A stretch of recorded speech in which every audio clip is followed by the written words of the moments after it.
With only 2 games left in the regular season, this Spurs team has a chance to cement itself as one of the best Spurs teams of all time.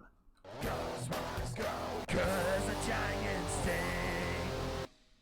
What is up, San Antonio Spurs fans? Welcome to TSR Sports and TGIF. And I touched on this recently in a video, but I wanted to dig deeper into the topic at hand. Our 63-19 Spurs can make a little bit of history this weekend by winning both of their games. Let's elaborate a bit. Let's pull up some Exhibit A, if you will. This is the David Robinson era of the San Antonio Spurs, and they did not get to 60 wins until his sixth season at 62-20. Now, that 62-team win did lose in the Western Conference Finals to the eventual champion Houston Rockets, and this is when the narrative of Hakeem Olajuwon owns David Robinson started. And prior to that season, multiple first-round exits, which also started the talk, David Robinson is soft. And believe me, I remember it like it was yesterday. You guys remember that? Yeah, it was a fun but also frustrating time to be a Spurs fan. Anyways, year number 6, David's Spurs get to 160. How about Timmy's Spurs? Well, hello, Tim Duncan, and an unexpected bit of irony, and I did not know this until making this video. The Spurs, Timmy Spurs, Twin Towers too, and David, didn't get to win number 60 in a season until his 6th season as well. What are the odds? Now, I'm not oblivious to the fact, I'm covering it up, but it's right here. They did win a championship in Timmy's second year. Now, as far as the 63 win mark, which our current Spurs team is trying to hit, they didn't get that until year number 9. Still not oblivious to the fact I'm covering up multiple championships now right here. Okay, let's move forward. This Spurs team, the 25-26 Spurs team, which sits at 61-19, has a chance to match the 05-06 Spurs for the second best record ever in Spurs history. And even just getting one win, they go 1-1 the rest of the way, get split between the Mavericks and the Nuggets, that would put them at 62-20. Which would tie them for the 3rd best record ever. In year number 3 for Victor Wembanyama's team. I think that is incredible, and we are so far ahead of schedule. Because we also remember, as a lot of folks like to compare Wemby to Tim Duncan and David Robinson, fairly or unfairly, depending on your point of view. Timmy came into the league at what, 22, which is Wemby's current age? David didn't come into the league until he's 24. So they have, experience-wise, had a bit of a head start, if you will. But that being said, there's that. Now, let's address the elephant in the room. Okay, yes, regular season record's great. Have a chance to tie the second best record. However, playoffs. Playoffs, well, if you look behind me, I'm going to pull me down for a second. You can see all the championships that the Spurs won during the Twin Towers and Big Three. And that's missing one, by the way, because the 98-99 season was a strike season, so the Spurs went 37-13. But 5 titles in the Timmy area. The Spurs 61 teams have won it all, as you can see up above, or have got bounced in the first round. Got bounced in the first round to the eventual championship Mavericks. And the best Spurs team is the 13-14 Spurs that went 62-20. That won a championship. We're talking about best record and won a championship. It's the 62-20 Spurs in 13-14, which would be called the revenge Spurs, if you will. Now, as far as the Spurs team, we don't know how far they're going to go. First round, semifinals, Western Conference Finals, NBA Finals. No idea. I do think that they can at least make the Western Conference Finals. I do. I really do. It's not going to be easy. The Nuggets are going to be a huge challenge. And obviously trying to beat the Thunder in a 7-game series can be no easy task, but they can do it. And if they do it, because I think that's who they're going to see in the Western Conference Finals, then they can get to the NBA Finals. Who's going to be on the other side? The Knicks, who have given them trouble. The Celtics, who are now getting to full strength, it's not going to be easy there either.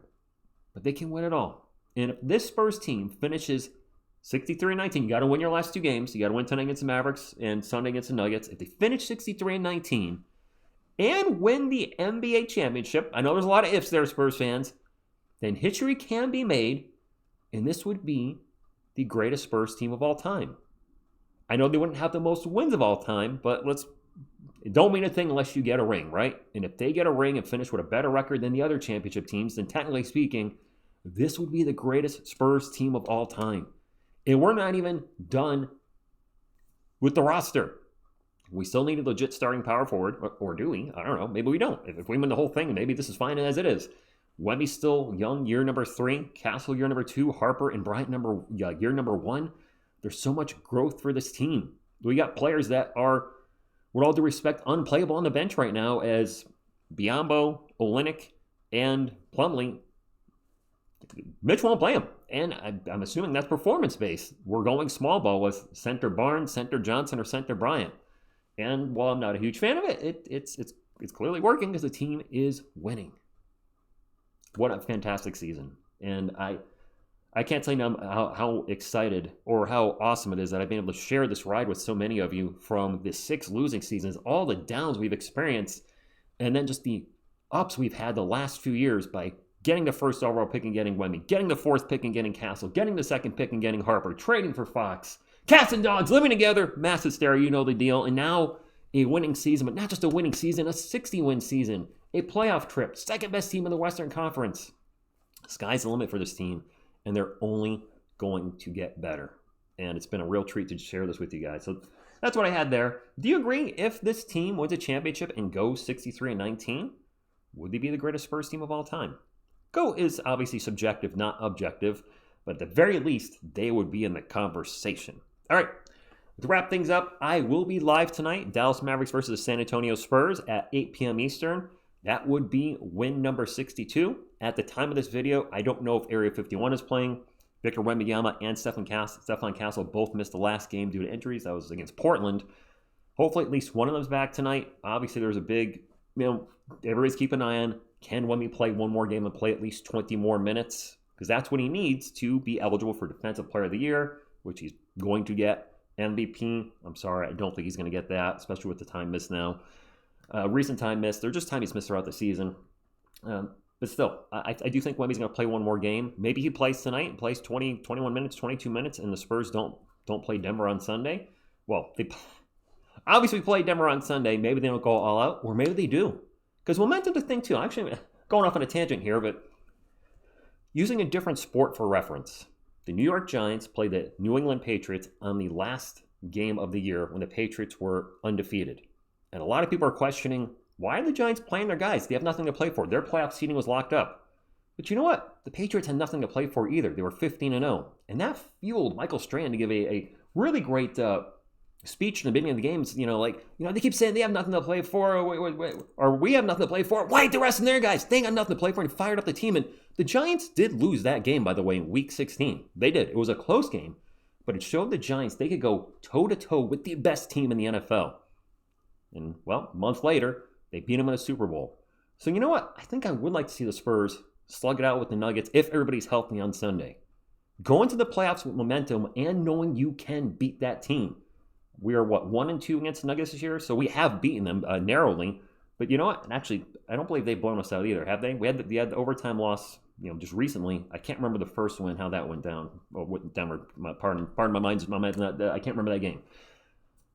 I would like to see him beat Denver in the last game of the season. And take that momentum, knowing you being a championship caliber team with one of, if not the best player in the NBA right now, and ride that momentum into the playoffs. Ride a little 4-game winning streak. Not too much, so you're not getting ahead of yourselves, and you're not, getting too much, a little too cocky, but ride a small winning streak into the playoffs. You're not peaking too soon. Smash Denver Sunday, beat Dallas tonight, go 63-19. As I always like to say lately, win the whole effing thing. All right, that's all I got. I started rambling a bit, sorry. Drop a comment down below on everything I just talked about. Hit the thumbs up to like, support the channel, subscribe to become part of our awesome Spurs community. Thank you tonight. All right, but thank you tonight. I will thank you tonight, but also see you tonight. Thank you, and as always, go Spurs go.